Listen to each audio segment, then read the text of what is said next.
Parts of a computer chapter 3। जैसा कि हमें चैप्टर के नेम से ही मालूम हो रहा है कि हम इस चैप्टर में क्या पढ़ेंगे, कंप्यूटर के पार्ट्स, उसके भागों के बारे में पढ़ेंगे। A computer is made up of the following main parts. Main parts क्या क्या होते हैं कंप्यूटर के? CPU, मॉनिटर, कीबोर्ड और माउस। CPU का फुल फॉर्म क्या होता है? Central processing unit. Very good. Firstly monitor. A computer monitor looks like a television. Computer का जो मॉनिटर होता है वो कैसा दिखता है हमें? टीवी की तरह। The monitor shows whatever we type और draw on a computer. Monitor पे हमें क्या दिखता है?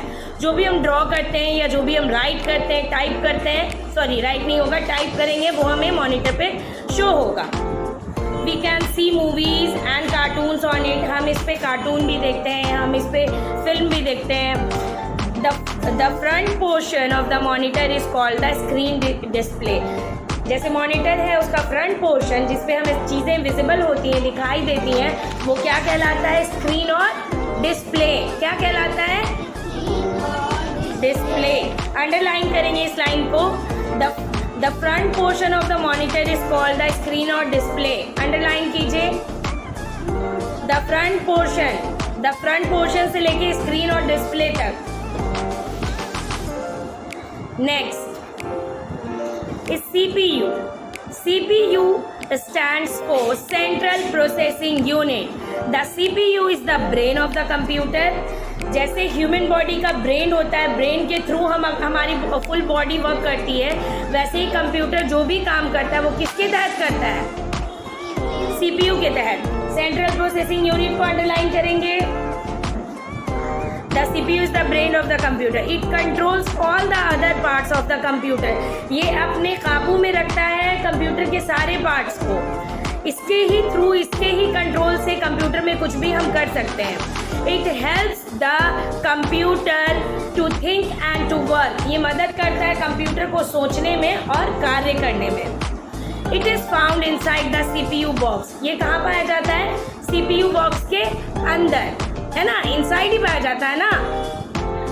Now next is keyboard.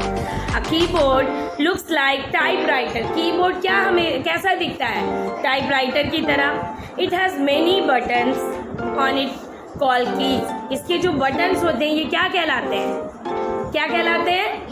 Keys. Each keys has a number. Her keys पे कोई ना कोई नंबर रहता है, कोई ना कोई सिंबल रहता है। 2 मिनट दीजिए, ठीक है।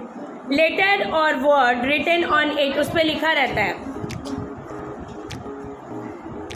हर जो कीज होता है उस पर कोई ना कोई नंबर और लेटर लिखा होता है ना। We press the keys on type on a computer. हम जब उसे प्रेस करते हैं तो हमें जो भी लिखना होता है, जो भी देखना होता है, वो हमें दिखाई और सुना, उस पर राइट करेंगे तो दिखाई देगा। Okay, mouse. हाँ, mouse. The mouse is a pointing device. Mouse क्या है? पॉइंटिंग डिवाइस है। इसको भी अंडरलाइन कीजिए, ये फुल लाइन को। Mouse is a pointing device.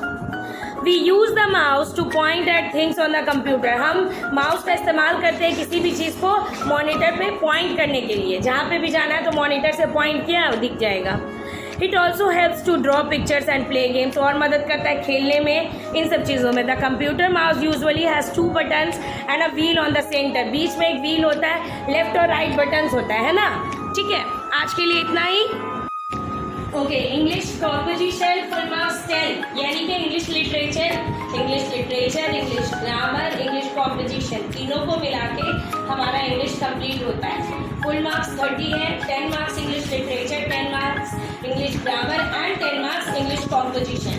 Okay, so question number 11, right 5 lines on any one. दोनों में से किसी एक पे 5 लाइन का ऐसे राइट करना है, ये 5 मार्क्स का है। आप क्वेश्चन पूरा लिखेंगे, उसके बाद फॉर एग्जाम्पल आप माई मदर पे लिख रहे तो आप यहाँ पे हेडिंग देंगे माई मदर और पूरा 1 पे छोड़ देंगे। समझ में आई बात? माई मदर लिखेंगे। और question number 12, describe the pictures. ये भी 5 मार्क्स का है। कितने मार्क्स का है ये? 5 मार्क्स का है। ये पिक्चर ड्रॉ करेंगे, उसके बाद लिखना शुरू करेंगे अलग पेज में, फ्रेश पेज में। समझ में आ रही है बात? इजी वे में लिखिएगा, ग्रामेटिकली मिस्टेक नहीं हो, नहीं तो मार्क्स कट जाएगा। All the best. Question is completed. Start writing. Write in a proper way or proper line. Stop writing, children. 8th of July, first unit test, 24-25. Full marks 30. English literature 10 marks, English grammar 10 marks, and English composition 10 marks. Fill in the blanks. First question 1.5 marks, 0.5 marks each. Hari is a dash. He grows crops. Hari कौन है जो कि अनाज उगाता है? कौन अनाज उगाता है आपको वो डिसाइड करना है और करेक्ट आंसर राइट करना है. Mrs Jackson is dash. Mrs Jackson क्या थी? हम लोगों ने चैप्टर में पढ़ा है ना. मिसेस जैक्सन क्या कौन थी ये नहीं पूछा, वो क्या थी. दैट मीन्स वो क्या करती थी. Tom is dash years old. Tom कितने साल का है? Say true or false. It's 2 marks, 1 marks each. Number 1, Kitty is the name of an animal. क्या किटी किसी एनिमल का नाम था? It's true. So write true. It's false. Write false. और T और F कैपिटल लिखेंगे. एकदम क्लियर मेंशन होना चाहिए T और F. समझ में आ रही है बात? Hari is a teacher. He mend shoes. Hari एक टीचर है और वो जूते बनाता है. तो आपको डिसाइड करना है. Question number 3, right about 2 things that you do every day. आप ऐसी 2 चीजें लिखनी है जो कि आप प्रतिदिन अपनी दिनचर्या में करते हैं. ठीक है. It's 2 marks, 2 lines. Skip 2 lines for the answers. Question number 4, make sentences. 1.5 marks. It's also 0.5 marks each. School, flower and cake. Always use simple word make sentence. Okay. हमेशा कोई डिफिकल्ट वर्ड ऐड नहीं कीजिएगा. कोई ऐसा word नहीं choose कीजिएगा कि grammatically mistakes हो जाए. Number 5, answer this is 3 marks. Who is Tom and Ann's mother. Tom और एन की माँ कौन थी? एंस का ANN अपोस्ट्रोफी एस लगाया. ध्यान दीजिएगा. आंसर के लिए 2 लाइन स्किप करेंगे. Where do Tom and Ann live. Tom और एन कहाँ रहते थे?